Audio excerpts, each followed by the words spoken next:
한 학교에서 급식을 자유롭게 배식하는 안건에 대해 얘기하고자 합니다. 학생 수가 적다면 괜찮겠지만 학생 수가 1000명이 넘는 학교의 경우는 모두 물어보기가 쉽지가 않죠. 그래서 우리는 반마다 각 반의 대표인 반장을 뽑아서 반장을 통해 학급의 의견을 전달합니다. 여러분 반에도 선거를 통해 뽑힌 반장이 있을 텐데 이 반장은 대표자로서 학급의 중요한 일을 결정하게 합니다. 이런 것들이 바로 간접민주제입니다.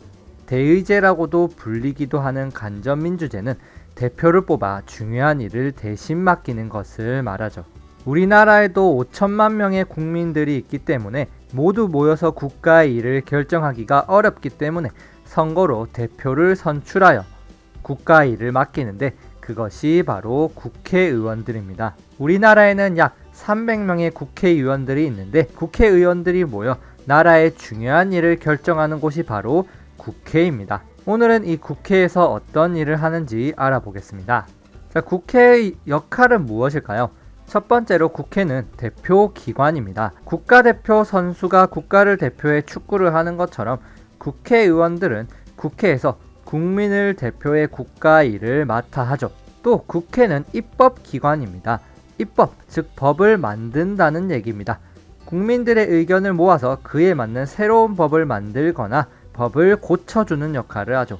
예를 들어 임산부의 주차 공간을 확보하기 위해 주차장의 임산부 전용 공간을 확보하는 법을 만드는 곳이 국회인 것이죠. 또한 국회는 국정통제기관으로서 역할을 합니다. 법원이나 행정부 등 큰 힘을 가지고 있는 국가기관들이 권력을 막 휘두르지 못하게 견제하는 역할을 하는 것이 국회입니다. 정리하면 국회는 국민들을 대표하는 대표기관이며 법을 만드는 입법기관이자 다른 기관을 견제하는 국정통제기관으로서 역할을 하고 있습니다. 국회에 들어갈 국회의원은 4년마다 한 번씩 투표로 선출되게 됩니다. 여러분은 아직 투표권이 없지만 국회의원 선거가 어떻게 이루어지는지 배워보죠. 투표장에 가면 이렇게 하얀색 종이와 이런 녹색 종이를 받게 되는데 이 흰색 종이가 지역구 국회의원을 뽑는 투표지인데 지역구 국회의원이란 여러분들이 사는 곳의 대표 국회의원입니다. 예를 들어 이 사진은 2020년 국회의원 선거에서 당선된 서울 지역구 국회의원들인데 서울의 다양한 지역마다 각각의 대표 국회의원들이 정해진 것을 알 수 있죠. 두 번째 녹색 투표지는 비례대표 국회의원을 뽑는 투표지인데 이 투표지에는 후보 이름이 아니라 정당 이름이 들어 있습니다. 자신이 지지하는 정당에 표를 주면 되는데 각 정당이 받은 투표수에 비례하여 국회의원을 뽑게 되는 방식입니다. 예를 들어 설명해 보겠습니다. 400명의 국회의원을 뽑으려고 합니다. 이 중 300명은 지역구 국회의원으로 선출이 되는데 여러분들이 그 사람 이름에다가 투표를 하여서 표를 가장 많이 받은 사람이 국회의원이 되는 게 지역구 국회의원입니다. 두 번째는 400명 중 300명이 지역구 국회의원이니까 100명은 비례대표 국회의원을 뽑습니다. 자, 비례대표 국회의원은 사람 이름이 아니라 그 사람이 속한 정당에다가 투표를 하는 건데요. 선거 결과를 보니 A당이 50%, B당이 30%, C당이 20%가 나왔죠. 이렇게 되면 비례대표 국회의원 100명 중 50%에 해당한 50명이 A당에서 국회의원이 당선이 되고 B당에서 30명, C당에서 20명 이런 식으로 국회의원을 뽑게 되는 것이죠. 이런 비례대표 국회의원 선거가 따로 있는 이유는 이런 C당처럼 인기가 없는 정당의 대표도 국회의원이 나올 수 있게 하여서 한 정당이 모든 국회의원 자리를 차지하는 것을 막기 위해서입니다. 정리하면 직접 투표로 선출한 지역구 국회의원과 정당별 득표율에 비례하여 선출되는 비례대표 국회의원이 뽑히고 모든 국회의원 중 의장 1명과 부의장 2명을 뽑아서 국회에서 회의를 진행하는 역할을 맡깁니다. 이렇게 뽑힌 국회의원들은 국회에 모여서 나라의 중요한 일들에 대해 회의를 하게 되는데 이를 본회의라고 합니다.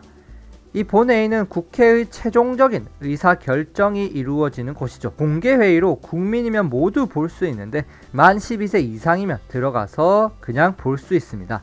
실제로 뉴스에서 쉽게 본회의 모습을 볼 수 있죠. 만약 국회의 본회의에서 방귀를 뀌면 세금을 낸다라는 법을 만들 것인지에 대한 회의를 할 수 있죠.